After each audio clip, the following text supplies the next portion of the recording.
daughter of a single dad, spoke 5 languages, and saved a $30 million deal for a millionaire woman. Before the story begins, let's make this personal. What brought you here today? A recommendation, curiosity, or maybe just the universe guiding you? David Martinez stared at the eviction notice taped to his apartment door, his hands trembling as 6-year-old Emma tugged at his sleeve. "Papa, what does the paper say?" she asked, her bright green eyes filled with concern. 3 months behind on rent, his freelance translation work barely covering groceries, let alone their cramped Boston apartment. The stack of unpaid bills on his kitchen counter seemed to grow taller each day, mocking his attempts to make ends meet in one of America's most expensive cities. "Nothing important, sweetheart," David lied, crumpling the paper with shaking fingers. Emma had been speaking 5 languages since age 4, English, Spanish, Mandarin, French, and Portuguese, a gift that amazed everyone except bill collectors. Her mother had abandoned them 2 years ago, leaving David to raise their linguistic prodigy alone while struggling to survive as a part-time translator for small businesses and immigration lawyers. "Dad, you look really sad," Emma said, her voice carrying the wisdom of someone far beyond her years. "We'll be okay, right?" The way she effortlessly switched between languages during conversations always caught him off guard. Where other children her age struggled with simple sentences, Emma navigated multiple languages like a seasoned diplomat, absorbing vocabulary and cultural nuances from YouTube videos, library books, and conversations with neighbors from around the world. The refrigerator hummed emptily behind them, containing little more than expired milk and half a loaf of bread. David's laptop sat on their second-hand kitchen table, the screen cracked from when he'd dropped it rushing to a client meeting last month. Their apartment was tiny, but Emma had transformed it into a linguistic playground, with sticky notes in different languages labeling everything from the microwave to her stuffed animals. That evening, as Emma practiced writing Chinese characters at their kitchen table with remarkable precision, David's laptop chimed with an urgent email notification. The subject line made his heart race. "Emergency translation needed. Mandarin to English must be perfect. $500 today if available." The sender was Rebecca Chen, CEO of Chen Industries, a Fortune 500 company he'd only dreamed of working for. David's fingers hovered over the keyboard, afraid to believe this stroke of luck was real. $500 could buy them groceries for a month, maybe even catch up on some utilities. He dialed the number immediately, his hands shaking with nervous energy. "Mr. Martinez? Thank God you're available." Rebecca's voice carried the strain of someone dealing with a crisis. "I have a crucial business document in Mandarin Chinese. My regular translator is in the hospital with appendicitis, and I need this translation perfect by tomorrow morning. The entire deal depends on accuracy. Can you handle complex technical business terminology?" "Absolutely," David replied, sending up a silent prayer that his rusty Mandarin skills wouldn't fail him now. "Please send the document over right away." As Emma colored nearby, humming a French lullaby she'd learned from a YouTube channel, David opened the email attachment. His stomach dropped like a stone. The file contained incredibly complex merger agreements, detailed financial projections, and legal terminology far beyond his current expertise level. One mistranslation could potentially cost millions of dollars and destroy his reputation forever. "Emma," he called softly, a desperate idea forming in his mind. "Want to help Daddy with his work tonight?" Emma bounced over to David's laptop with infectious enthusiasm, her pigtails swinging as she moved. "Oh wow, Chinese characters, these look really easy." She pointed at the screen with tiny fingers that seemed too small to comprehend such complex concepts. "This says acquisition proposal for $30 million, Dad. But look at the grammar structure here. It suggests they're under serious time pressure to close this deal." David stared at his daughter in complete amazement, his mouth hanging open. He'd been struggling with that exact same sentence for 20 agonizing minutes, consulting 3 different dictionaries and online translation tools. "Emma, sweetheart, how do you possibly know business terms in Chinese? These are incredibly advanced concepts. YouTube videos mostly." She shrugged with the casual confidence that only children possess. "And Mrs. Wong at the corner grocery store teaches me new words every time you buy groceries there. She used to work for really big companies in Shanghai before moving to America 15 years ago. She tells me stories about important business meetings and cultural differences between countries." David felt a mixture of pride and bewilderment wash over him. While other parents worried about their children watching too much television, his daughter was apparently getting an advanced education in international business communications, from an elderly Chinese immigrant, and educational YouTube channels.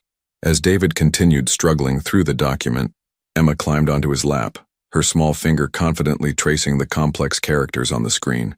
"Papa, this part right here is completely wrong," she said suddenly, pointing to a crucial clause buried deep in the legal language. They translated this word as exclusive, but in this specific business context it actually means monopolistic control. That completely changes everything about the entire deal structure and legal implications.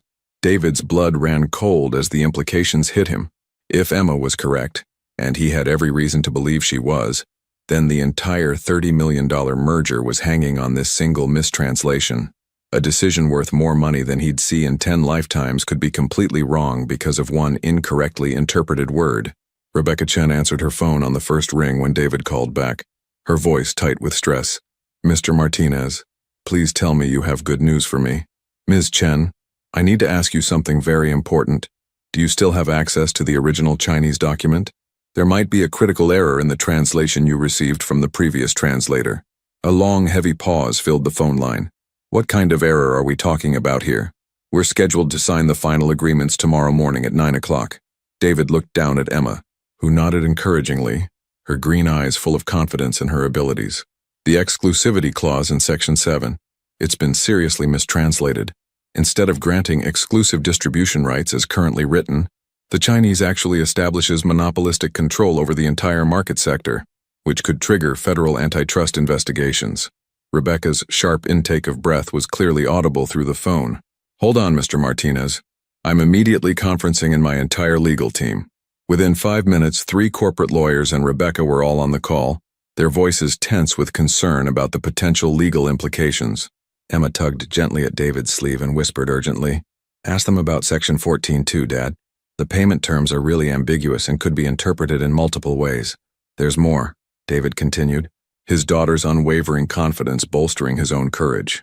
"Section 14 contains extremely ambiguous payment terms that could be legally interpreted in at least 3 different ways, potentially creating massive financial liability."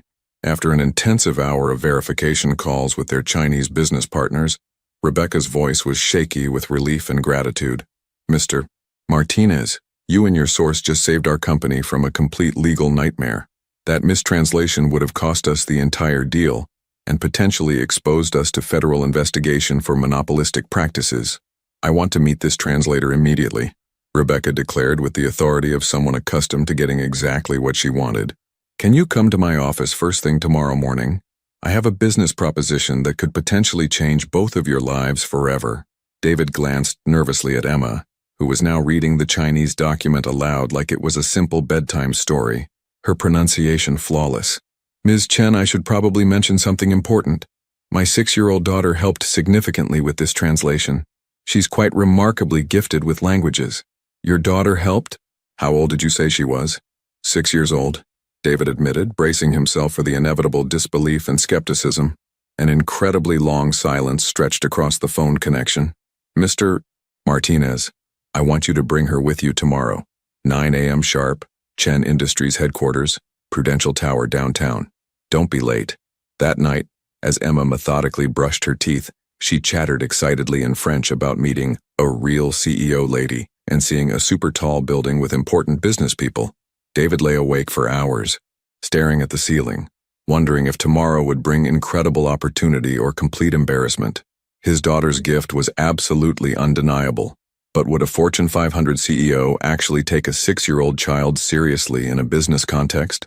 The next morning, David dressed Emma in her absolute best dress, a hand-me-down from her older cousin that was still slightly too big, and put on his own worn but clean suit. The Prudential Tower's gleaming marble lobby made him feel severely underdressed and completely out of place among the sharply dressed business professionals rushing past. "Wow, Dad, this building is exactly like the ones in my Shanghai business YouTube videos," Emma exclaimed in perfect Mandarin, causing several passing business people to stop and stare in obvious amazement. Rebecca Chen's 52nd floor corner office offered breathtaking views of Boston Harbor and the surrounding city. She appeared younger than David had expected, perhaps 35 years old, with impeccably tailored business suits and sharp, intelligent eyes that seemed to miss absolutely nothing. When they entered her spacious office, she was finishing an obviously heated phone conversation in rapid, fluent Mandarin. Emma listened intently to the conversation, her head tilted in concentration, then whispered to David in Spanish. She's really frustrated because someone important in Beijing isn't understanding her proposal for expanding their manufacturing operations. Rebecca hung up the phone and turned to face them with professional composure. "You must be Emma," she said, crouching down to the little girl's eye level. "Your father tells me you speak 5 different languages fluently." "Yes, I also speak Portuguese and French pretty well," Emma replied cheerfully, cycling through languages like she was changing television channels, completely unaware of how extraordinary her abilities truly were. Rebecca's professionally maintained eyebrows shot up in surprise. She said something in extremely complex Mandarin, a sophisticated business idiom that David barely understood even with his translation experience. Emma giggled delightedly and responded with complete fluency. "You're testing me. You said the early bird catches the worm, but in business context it means first mover advantage in market positioning. My YouTube teacher Mr. Lee explained that exact phrase last week." Rebecca stood up very slowly, staring at Emma like she'd just discovered an incredibly rare and valuable gem sitting casually in her office. "Emma," Rebecca said very carefully, her voice controlled but amazed, "I'm going to say something in Portuguese. I want you to tell me not just what the words mean, but what I'm really trying to communicate." She spoke a rapid, complex sentence with perfect pronunciation. Emma tilted her small head thoughtfully, considering not just the words, but the subtle implications. "You said the contract needs very careful review, but your tone and word choice suggest you already know there's a specific problem hidden in the language, and you're testing whether I can identify the issue without you telling me directly what to look for." Rebecca's carefully maintained professional composure completely cracked, replaced by genuine amazement. "David, do you fully understand what your daughter just demonstrated? That's advanced sociolinguistic awareness at a graduate level. She's not just mechanically translating words. She's reading context, vocal tone, cultural implications, and implied meaning simultaneously." David felt an overwhelming surge of pride mixed with growing concern about the implications. "She's always been incredibly special with languages, but I never fully realized the depth of her abilities until recently. Mr. Martinez, I have business offices in 12 different countries around the world. I spend hundreds of thousands of dollars annually on professional translation services, and most of them completely miss these kinds of cultural subtleties." Rebecca pulled out her expensive smartphone. "Emma, I'm going to play a recorded conversation from our Beijing office. There's been ongoing confusion about a manufacturing timeline that's costing us money. Can you listen carefully and tell me what the real underlying issue actually is?" As rapid Mandarin flowed from the phone speakers, Emma's expression grew increasingly serious and focused. She listened intently for 3 full minutes, occasionally nodding with understanding, her young face showing remarkable concentration. "The problem isn't actually the timeline at all," Emma said finally, her voice confident but respectful. "Mr.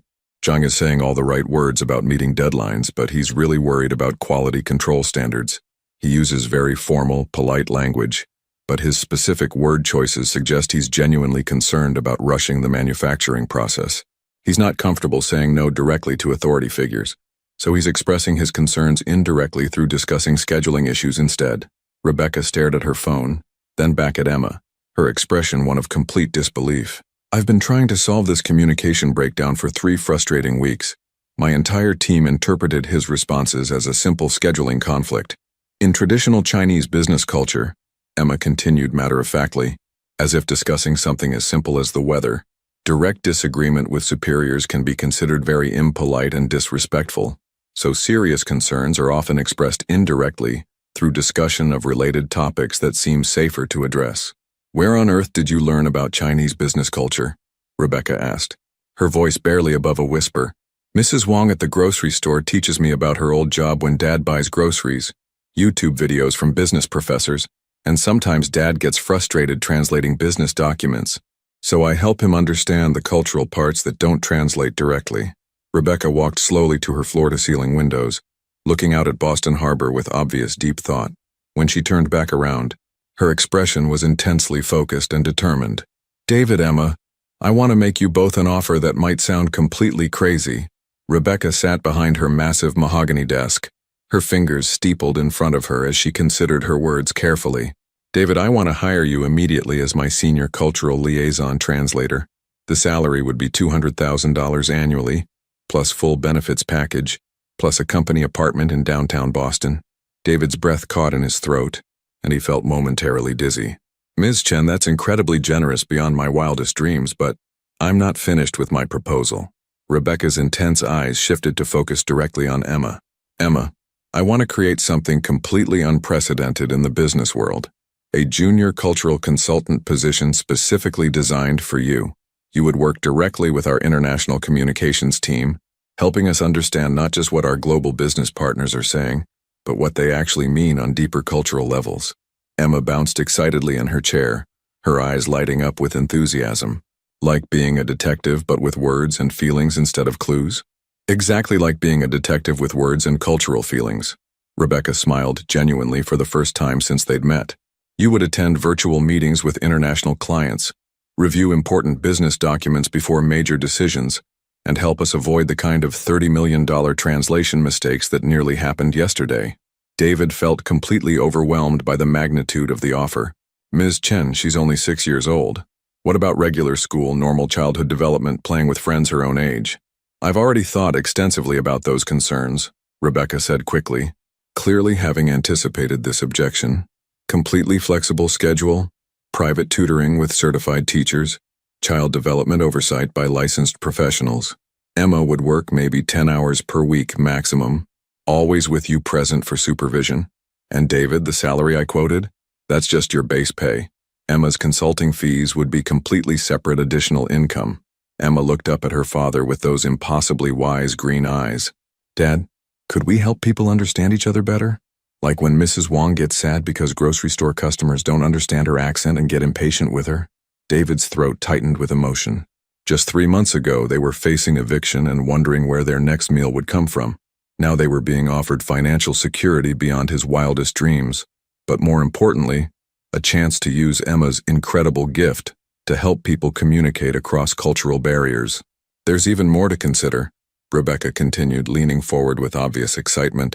Yesterday's merger deal, it's with Tanaka Industries in Tokyo, Japan. When I explained to them about the translation error you caught, they specifically requested to meet the translator who identified the problem. Emma, they want to meet you personally. Japanese business executives requesting to meet a 6-year-old American girl. David shook his head in continued disbelief. The CEO, Mr. Tanaka, has a business philosophy about wisdom coming from unexpected sources and places. When I told him about Emma's abilities, he said, and I'm quoting him directly, "A child who sees truth through language barriers possesses exactly the kind of gift the modern business world desperately needs." Emma tugged gently at David's sleeve with her small hand. "Papa, remember what you always tell me about helping people when we have special abilities?" David remembered his exact words, spoken so many times. If you have a gift that can help others, it's selfish not to use it responsibly. He looked at his daughter, then back at Rebecca, feeling the enormous weight of this life-changing decision pressing down on his shoulders. "I need some time to think about this carefully," David said finally, his voice heavy with the responsibility of the moment. Rebecca nodded with understanding. "Of course this is a major life decision, but David, Emma, this isn't just about money or career advancement. Your daughter has a genuinely rare gift that could revolutionize how international business communication works. The question you need to answer is, are you both ready to change not just your own lives, but potentially how the entire world approaches cross-cultural business relationships?" As they left the impressive Prudential Tower, Emma skipped happily beside David, chattering enthusiastically in a mixture of languages about helping people understand each other better across different cultures. David realized their lives had just taken a dramatic turn that neither of them could have possibly imagined even a week ago. That quiet evening, David sat on their threadbare couch watching Emma patiently teach her collection of stuffed animals different languages with remarkable dedication. "Mr. Bear speaks only English, but Mrs. Rabbit speaks Spanish," she explained to her toys with perfect seriousness, as if they were actual students in her imaginary classroom. His phone buzzed insistently with a text message from Rebecca. "David, I've attached detailed employment contracts for your careful review. Also, the Tanaka Industries meeting is officially scheduled for next week via video conference. Emma would potentially become the youngest business consultant in recorded corporate history. Take all the time you need for this decision, but please know this. Yesterday proved your daughter isn't just academically gifted. She's potentially revolutionary for international business. David opened the email attachment, his eyes widening dramatically at the salary figures and benefit packages. Emma's consulting fee alone was substantially more than he'd managed to earn in the past 2 years combined. But more significant than the money, Rebecca's words continued echoing in his mind. Revolutionary. Dad? Emma looked up from her stuffed animal language school. Mrs. Wong came by the apartment while you were in the bathroom earlier. She brought us tea and fortune cookies from her store. David realized he hadn't heard the doorbell ring. Mrs. Wong stood quietly in their small kitchen, her weathered face creased with obvious concern about something important. David, she said in her heavily accented but carefully chosen English. Emma, tell me about big business lady offer. I very worried about little girl. Emma immediately switched to fluent Mandarin. Speaking rapidly and expressively with Mrs. Wong, David caught familiar fragments, something about helping people communicate, bridging cultural gaps, being very careful with important responsibilities. Mrs. Wong's expression gradually shifted from worried concern to growing amazement as Emma explained the situation in detail. Finally, she turned back to David, tears forming in her wise old eyes. David, you know I worked 30 years in Shanghai for big international companies before coming to America.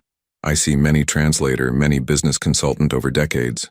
Emma, she paused, searching carefully for the right English words. Emma has special gift I never see before. She understand not just words but heart and soul behind words. Mrs. Wong, I'm honestly scared, David admitted with complete honesty. She's still so young, and this seems like such enormous responsibility. The elderly woman smiled warmly, patting Emma's head with obvious affection. In China, we have very old saying, wisdom not measured by years lived, but by depth of understanding achieved. Emma has old wise soul living in young body. That night, as David carefully tucked Emma into her small bed, she looked up at him with those serious, impossibly mature eyes. Dad, if we help Ms. Chen with her business, can we also help Mrs. Wong somehow? She gets really sad when people at the grocery store don't understand her accent and get impatient. David's heart clenched with overwhelming love and pride. Even faced with the possibility of wealth and professional prestige, Emma's first instinctive thought was helping their elderly immigrant neighbor feel more understood and accepted. Maybe we can help lots of people understand each other better across different cultures, he said softly, stroking her hair. Emma smiled peacefully, switching to Portuguese for her nightly good-night ritual. Good night, Papa. Tomorrow will be amazing, right? As David turned off the bedroom light, he realized his 6-year-old daughter had just made the decision for both of them with her pure heart and generous spirit. They weren't just accepting a lucrative job offer, they were embracing a destiny that neither had imagined possible just days ago. His phone buzzed one final time with another message from Rebecca. P.S. Mr. Tanaka specifically requested that Emma choose which language she'd prefer for tomorrow's preliminary introductory call. He believes her instinctive choice will reveal something important about cross-cultural communication psychology. David stared at the message, then looked back at Emma's peacefully sleeping form. Tomorrow, his extraordinary daughter would make business history. The question that remained was the corporate world truly ready for Emma Martinez? 3 days later, David found himself adjusting Emma's small blazer in Rebecca's conference room, preparing for the most important video call of their lives. The room's massive screen displayed Tanaka Industries, Tokyo, in bold letters, with a countdown timer showing 2 minutes until connection. Remember, sweetheart, David whispered nervously. Just be yourself, but this is very important business. Emma nodded solemnly, then surprised everyone by walking to Rebecca's chair. Ms. Chen, may I suggest we start the meeting in Japanese? Mr. Tanaka will appreciate the cultural respect, and it will show we understand international business etiquette. Rebecca's eyes widened. Emma, that's incredibly sophisticated thinking. But do you speak Japanese fluently enough for business discussion? I've been practicing with YouTube videos and online lessons since you told us about this meeting, Emma replied matter-of-factly. Mrs. Wong introduced me to her friend Mr. Sato, who runs the sushi restaurant downtown. He's been teaching me formal business Japanese every afternoon. David stared at his daughter in amazement. While he'd been worrying about this meeting for 3 days, Emma had been systematically preparing herself with the dedication of a seasoned professional. The screen flickered to life, revealing a distinguished Japanese man in his 60s, flanked by 3 younger executives in identical dark suits.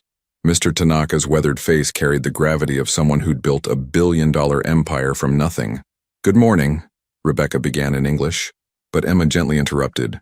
"Ohayo gozaimasu, Tanaka-san," Emma said with a perfect bow toward the camera. "Watashi wa Emma Martinez desu. Thank you for taking time to meet with us today."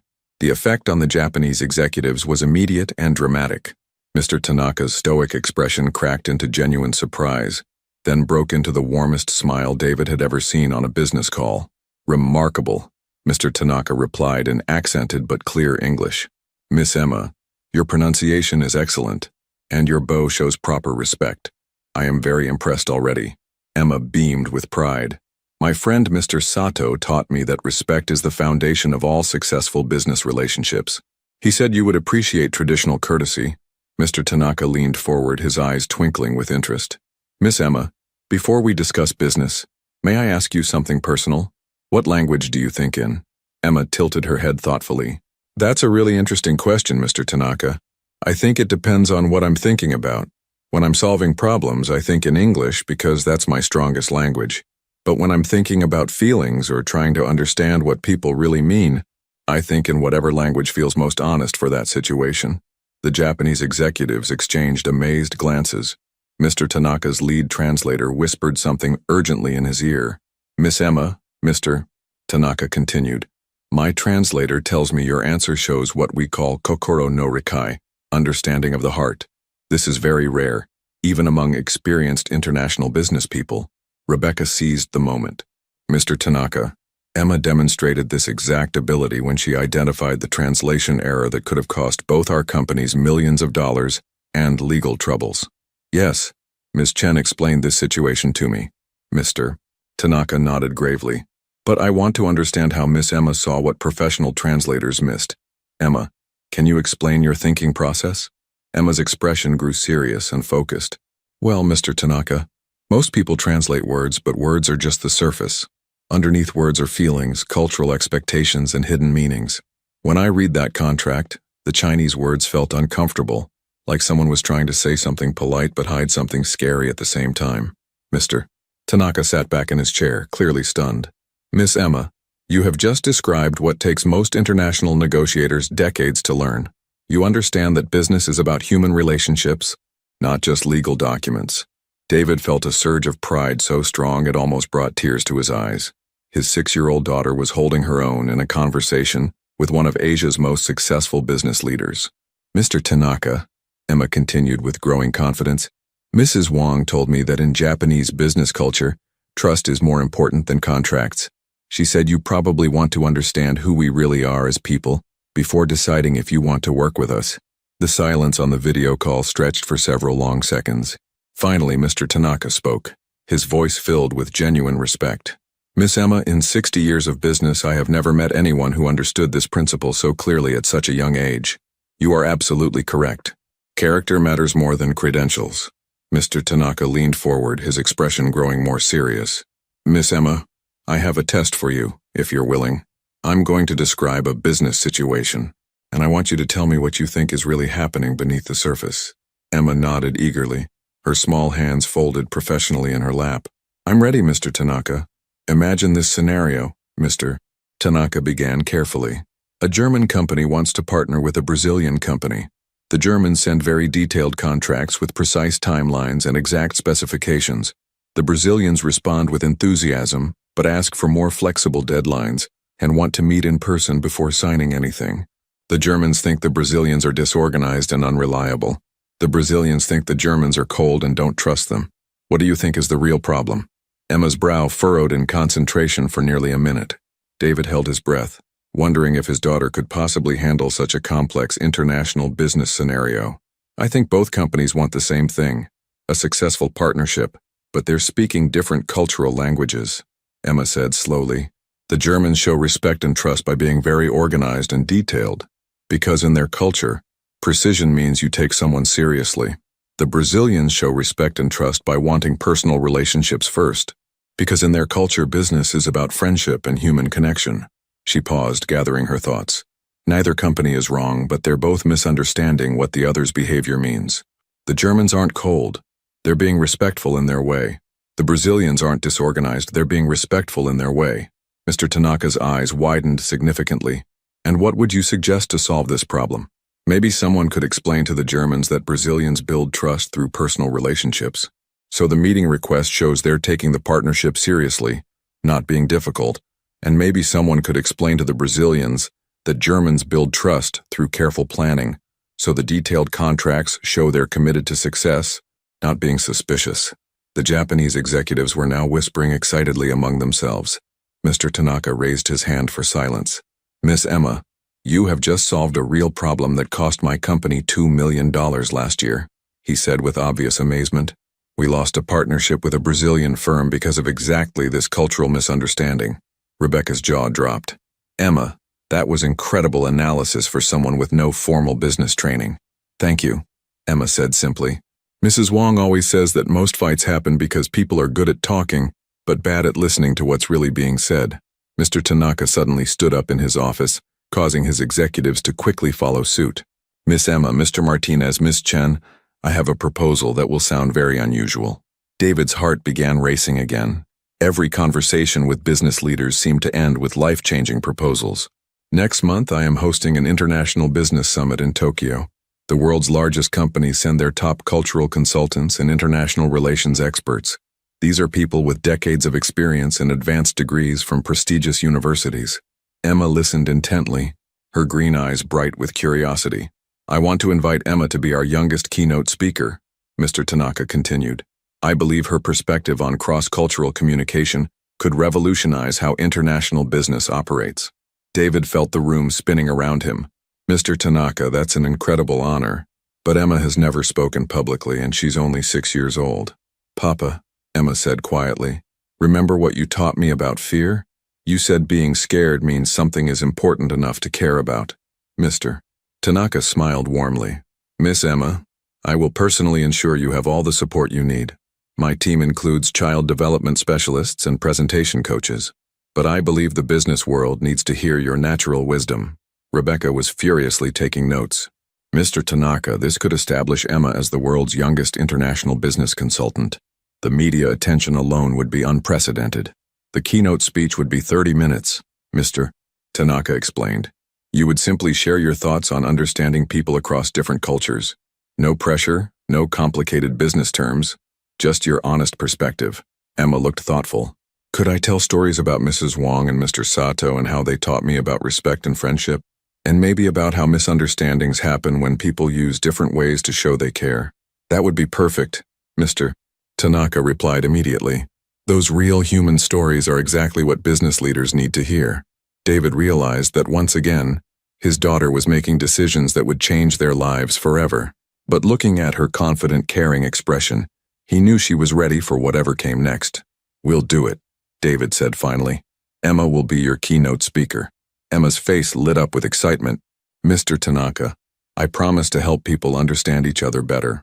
2 weeks later, David stood in the luxurious Chen Industries corporate apartment that Rebecca had arranged for them, watching Emma practice her keynote speech in front of their bathroom mirror. Their new home overlooked Boston Harbor and contained more space than their old apartment building's entire first floor. Good morning, business leaders from around the world, Emma recited carefully, adjusting her posture like the presentation coach had taught her. My name is Emma Martinez and I'm 6 years old. I know that might seem really young to be talking about international business, but I think sometimes young people can see things that adults might miss. David marveled at how much his daughter had grown in confidence over the past month. Rebecca had arranged for Emma to work with child psychologists, public speaking coaches, and even a team of international business professors who were amazed by her intuitive understanding of cross-cultural dynamics. The financial changes had been dramatic and swift. David's first paycheck from Chen Industries was larger than his entire previous year's income. Emma's consulting fees were being deposited into a college fund that would ensure her education anywhere in the world. But more importantly, Emma was thriving in her new role as the company's cultural consultant. Papa, do you think people will listen to me? Emma asked, turning away from the mirror with a trace of nervousness. Sweetheart, Mr. Tanaka specifically requested you because he believes you have something important to say, David replied reassuringly. And remember, you've already helped save a $30 million deal and solved problems that cost his company millions. Emma nodded thoughtfully. I've been thinking about what Mrs. Wong said yesterday. She told me that when she first came to America, she felt scared because people seemed impatient with her accent. But then she realized that most people weren't mean. They just didn't understand that her careful English showed respect, not slowness. That's a beautiful story to include in your speech, David encouraged. The doorbell rang, and David opened it to find Rebecca holding an enormous bouquet of flowers and a professionally wrapped gift box. These just arrived from Mr. Tanaka's office in Tokyo, Rebecca announced excitedly. Emma, there's a personal note for you. Emma carefully opened the elegant envelope and read aloud. Dear Miss Emma, I am honored that you will share your wisdom with business leaders from around the world. Your words will help create understanding between people who speak different languages, but share the same hopes for success and friendship. With respect and admiration, Hiroshi Tanaka. Inside the gift box was an exquisite silk scarf embroidered with flowers from different countries, cherry blossoms from Japan, roses from America, peonies from China, lavender from France, and tropical flowers from Brazil. Oh my goodness, Emma breathed, holding up the scarf. It's like all the countries holding hands through flowers. Rebecca wiped away a tear. Emma, that scarf cost more than most people make in a month. Mr. Tanaka clearly sees something very special in you. That evening, as David tucked Emma into her new bed in their spacious bedroom, she looked up at him with those wise green eyes. Dad, I'm a little scared about speaking to all those important business people, she admitted honestly. David sat on the edge of her bed. You know what, sweetheart? Being nervous means you care about doing a good job. But remember, you're not trying to impress anyone with big words or complicated ideas. You're just sharing what you've learned about understanding people. Mrs. Wong said something really smart today, Emma continued. She said that when people from different places work together, they can create something more beautiful than any of them could make alone. Like her dumplings, they use Chinese techniques, but American ingredients, and they taste better than either country's food by itself. David smiled, amazed once again by the wisdom that seemed to flow naturally from his daughter. That sounds like exactly the kind of insight that business leaders need to hear. Papa, do you think Mama would be proud of us now? Emma asked quietly. David's heart clenched. Emma rarely mentioned her mother, who had left them when the financial pressures became too overwhelming. I think she would be amazed by the incredible person you're becoming, he said truthfully. Emma smiled peacefully. Tomorrow I'm going to tell all those business people about Mrs. Wong's dumplings and how different countries can make something beautiful together. As David turned off the light, he realized that his daughter wasn't just preparing to give a speech. She was preparing to change how the world thought about international cooperation. And somehow, a 6-year-old girl from a struggling Boston family was exactly the teacher the business world needed. The morning of Emma's departure to Tokyo, David stood in their apartment kitchen making breakfast, his hands shaking slightly with nervous energy. Emma sat at the table, methodically reviewing note cards while eating her cereal, as calm as if she were preparing for a normal school day. Papa, I've been thinking about something important, Emma said between spoonfuls. What if the business people don't understand why a little kid is giving them advice? Before David could respond, his phone rang. The caller ID showed Rebecca's office number. David, you need to turn on the business news right now. Rebecca's voice was tight with excitement and concern. Channel 7. Immediately, David grabbed the remote and switched to the financial news network. A perfectly groomed anchor was speaking directly into the camera. In an unprecedented move, Tanaka Industries has announced that their International Business Summit will feature the world's youngest keynote speaker, 6-year-old Emma Martinez from Boston, Massachusetts. Emma dropped her spoon and stared at the television as her school photo appeared on screen. Critics are calling this a publicity stunt, the anchor continued, while supporters argue that fresh perspectives are exactly what international business needs. The question remains, can a 6-year-old child really offer valuable insights to Fortune 500 executives? The scene cut to a business professor being interviewed. While Miss Martinez may have some natural linguistic abilities, the idea that she can advise seasoned international business professionals is frankly absurd. This trivializes the complex work of cross-cultural business relationships.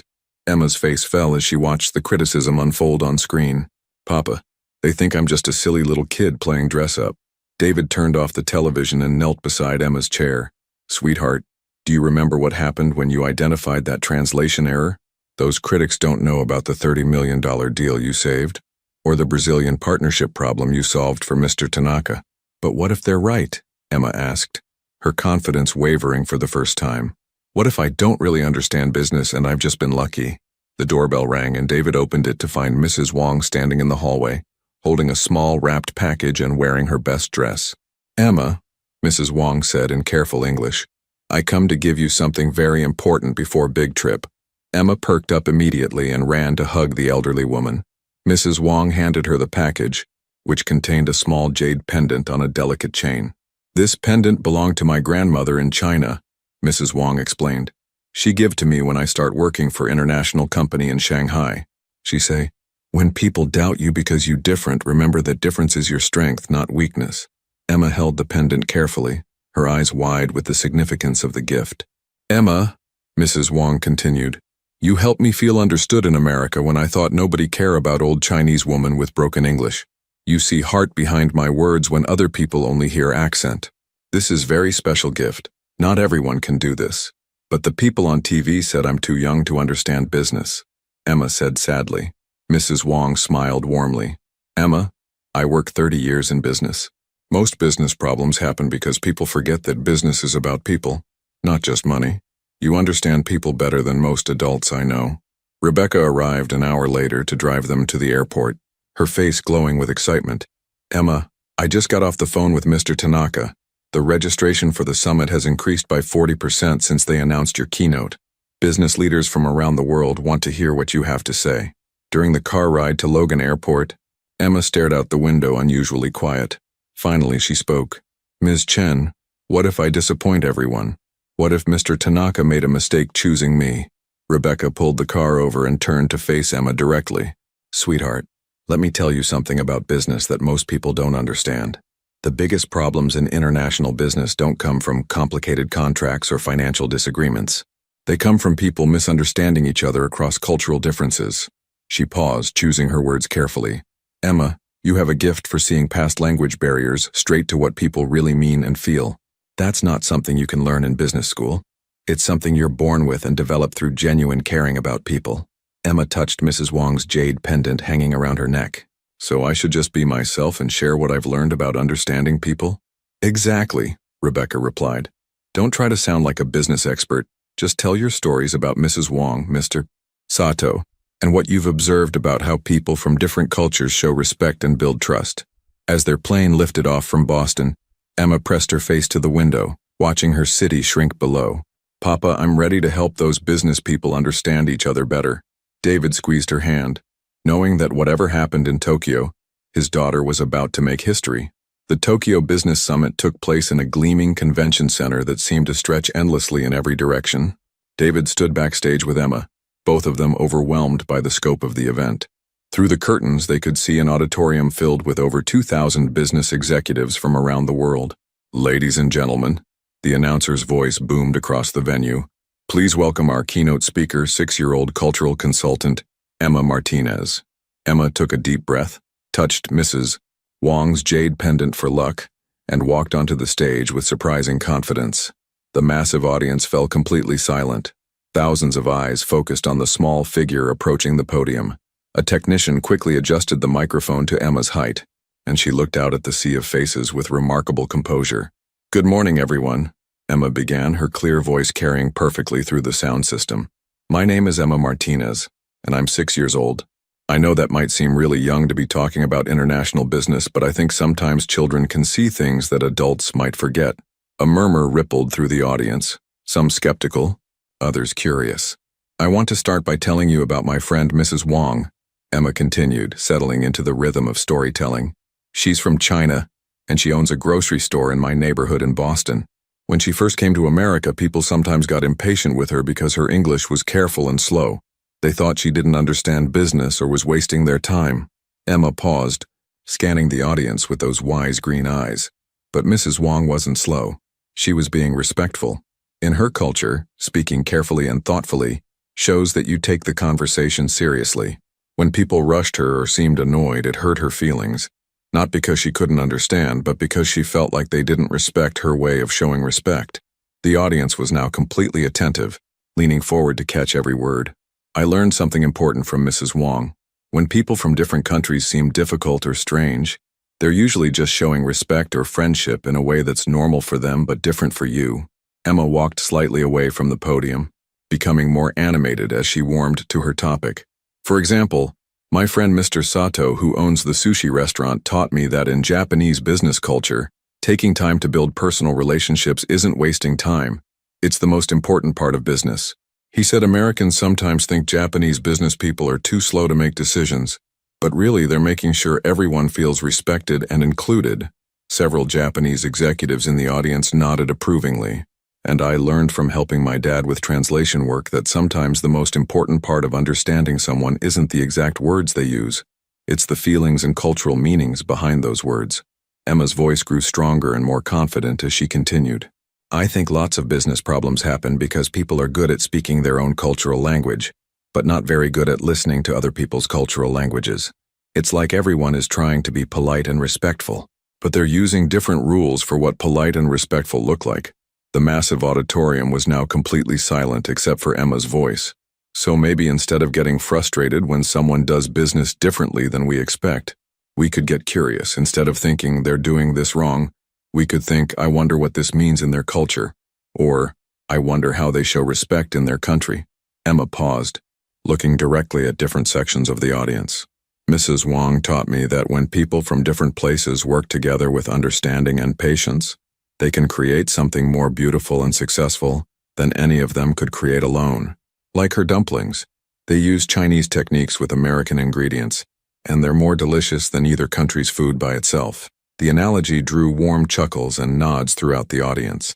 I think international business could be like Mrs. Wong's dumplings, taking the best ideas and approaches from different cultures and combining them into something amazing that helps everyone succeed. Emma returned to the podium for her conclusion. Thank you for listening to me today.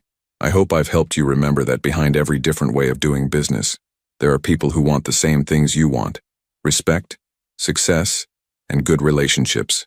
We just sometimes use different ways to show it. The silence that followed seemed to last forever. Then slowly one person began clapping, then another. Within seconds, the entire auditorium erupted in thunderous applause that continued for several minutes. As Emma walked off the stage, David rushed to embrace her, tears streaming down his face.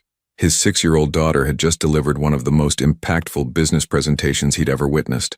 3 months after Emma's triumphant Tokyo keynote, David stood in the reception area of Chen Industries' newly expanded International Communications Department. The walls were covered with framed newspaper articles about Emma's speech, including headlines like "6-year-old revolutionizes international business" and "Child prodigy teaches Fortune 500 companies about cultural understanding." Emma sat in her specially designed workspace, child-sized furniture in a corner of the main office, reviewing translation documents while coloring in a unicorn picture. She had somehow mastered the ability to switch seamlessly between serious business consultation and normal 6-year-old activities. "Emma," Rebecca called from her office, "could you join our video conference with the Munich office? They're having communication difficulties with their suppliers in Vietnam." Emma put down her crayons and walked to the conference room with the professional confidence of someone far beyond her years. Within 20 minutes, she had identified that the Vietnamese suppliers were expressing concern about quality standards through indirect discussions about delivery schedules, exactly the type of cultural miscommunication she'd become famous for solving. After the call, Rebecca pulled David aside privately. "David, I need to show you something that's going to change your lives again." She handed him a thick folder labeled "Confidential, Martinez Family Opportunities." 3 major universities want to study Emma's linguistic development," Rebecca began. "Harvard, MIT, and Stanford are offering full scholarships plus research stipends. International businesses are requesting Emma's consultation services directly. We've received over 200 inquiries since Tokyo." David's eyes widened as he scanned the documents. "Rebecca, these numbers are incredible." "There's more," Rebecca continued. "Publishing companies want to work with Emma on children's books about cultural understanding. Television networks are interested in educational programming, and the United Nations has formally invited her to speak at their annual conference on global cooperation." David felt overwhelmed by the magnitude of the opportunities.